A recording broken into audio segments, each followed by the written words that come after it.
Hi everyone, welcome back. I'm Corey Hicks and today we're going to be talking about the CAGED system. So before we talk about this, I would like everyone to be able to play all 7 patterns of the major scale in all 12 keys. That's going to be really essential for getting the most out of this. A lot of players hear about the CAGED system and maybe they know a little bit about it or they know a few of the voicings, but they don't really know what's going on underneath. So we want a thorough knowledge of it. We want to be able to use it in our daily playing. And we want a mastery of it in all 12 keys. Okay, so caged is a way to play different voicings all over the neck. These are not inversions per se, because you do have the bass note in as the root in a lot of these cases. C with a C in the bass, C with a C in the bass, C with a C in the bass, C with a C in the bass. This is a C with an E in the bass. So they're not inversions except for that last one is a first inversion major triad. Okay? So each one of these chords is based on one of the open position chords.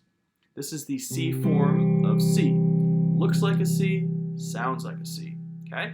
If I were to move this up to D, something's wrong, right? I didn't bring the nut with me. So I have to play that chord with the nut brought up. So it's actually, when you're playing a C chord, it's kind of like this, okay? So this looks like a C, sounds like a D. Looks like a C, sounds like an E. Looks like a C, sounds like an F. You get the idea. Okay, so we have the C form of C. Next we have the A form of C. Now a lot of you guys are going to play like this. That's totally cool. I like to use my ring finger as a bar, because I can grab that fourth if I want it, right? Alright, so, but it is a C chord and it looks like an A chord. Okay? The next one is a G. Looks like a G, sounds like a C. This is our G chord. If I were to put a capo right here at the 5th fret, I could play a C chord like this, right? Okay? So, now notice I'm not playing the high E string. If you happen to play the high E string with this voicing, you're going to get an A note creating a C6 chord. Not bad, but it may not be what you're trying to do. A lot of use out of that one right there. Next one is this guy. This is, it looks like an E chord, right? So it looks like this thing, but it is the E caged form of C, okay? The next one is the D form of C. So this is kind of like a D over F sharp moved up, okay? Now sometimes I hear people thinking it's this, and in a lot of charts and guitar manuals you actually see this. This isn't as helpful, okay? We're using the C over E, the D shape, as an inversion for the purposes of like walking a bass line down, for example.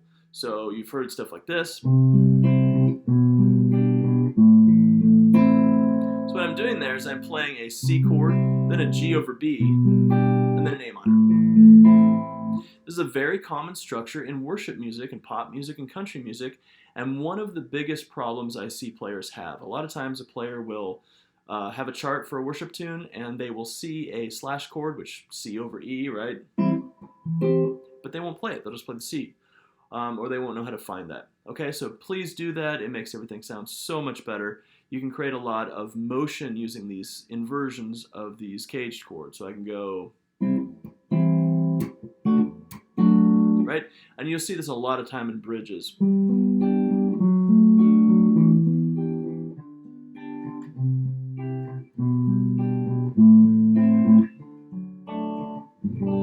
Okay, it's a lot better than just strumming the chords. Alright, so that's where that one comes from. We have the C form of C, the A form of C, G form of C, here's the E form of C, and the D form of C. So what we're going to do is we're going to put on a metronome and we're going to practice these, okay? So what do I have this set to? Let's do like 92, okay?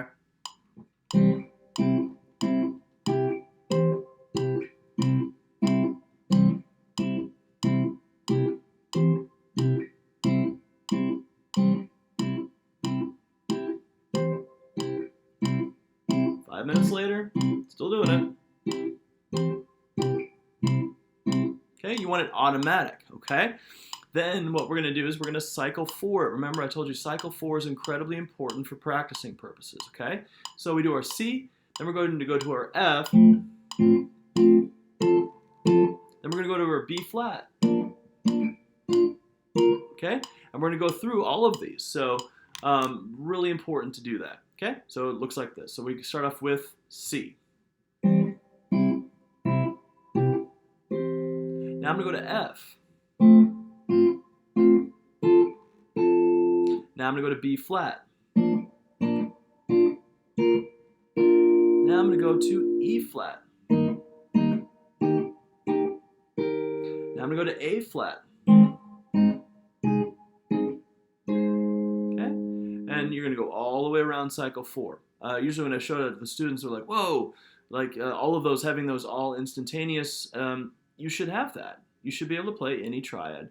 Also think about what you are accomplishing here, okay? You have 5 voicings of every major chord, and you have 12 chromatic notes. So mastering this, which doesn't take very long, so please do it as quickly as possible, you have 60 chords, okay? 60 chords that quickly. You can also play a lot of songs without the need of a capo, which is a big deal, okay? The band I play with, we don't have time to switch capos in between every song.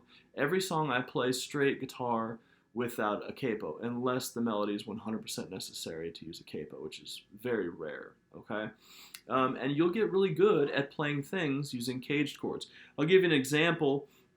Let's say I'm going to play something, I'll just pick a B major here, and I'm going to be playing an E chord and just doing a couple different inversions. You can get a lot more out of this.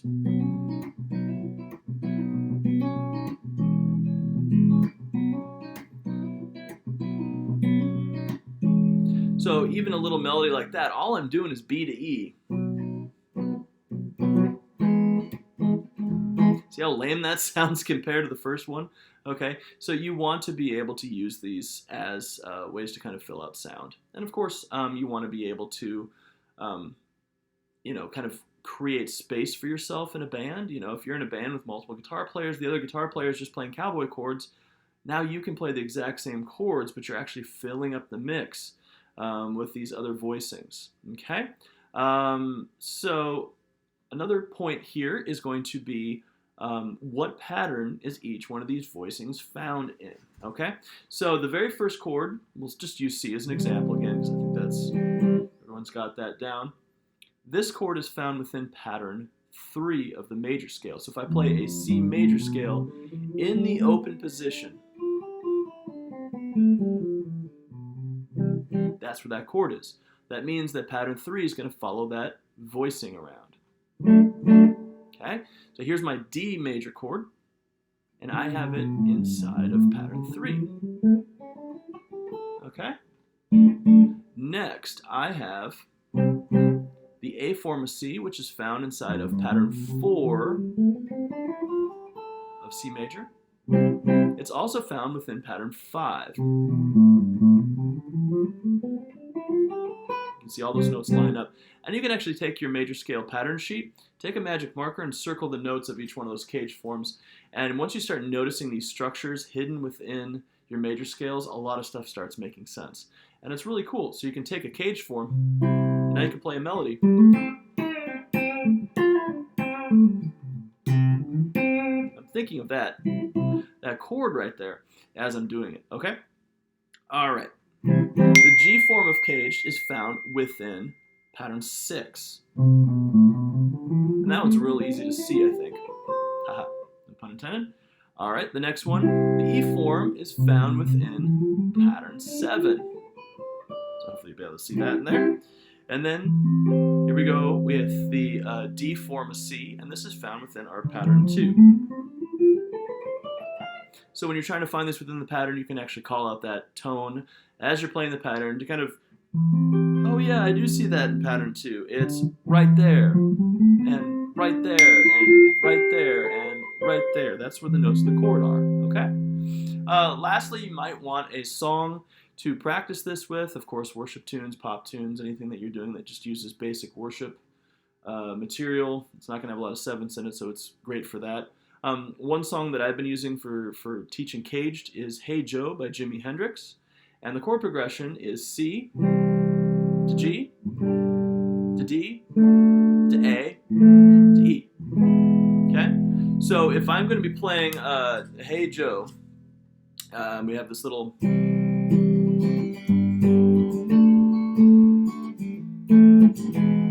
Okay, and then what I'm going to do is I'm going to move it to my next set of caged inversions. Okay,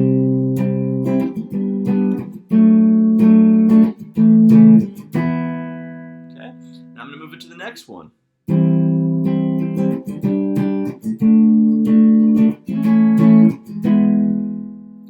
going to go up to the next one.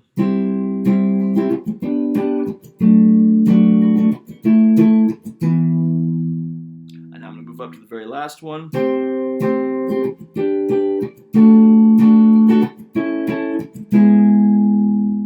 So that's a way to play one song using all these inversions. Now you can start thinking about the application for live performance and also for the studio, because you're able to, back to the listener fatigue thing, you're playing a verse chord progression many times, like Hey Joe has that chord progression many times in a row, just over and over again. So how do you play something new and fresh using the same chords so that it doesn't sound like you just basically cut and paste that strumming pattern through the whole song? It'll bore people, okay?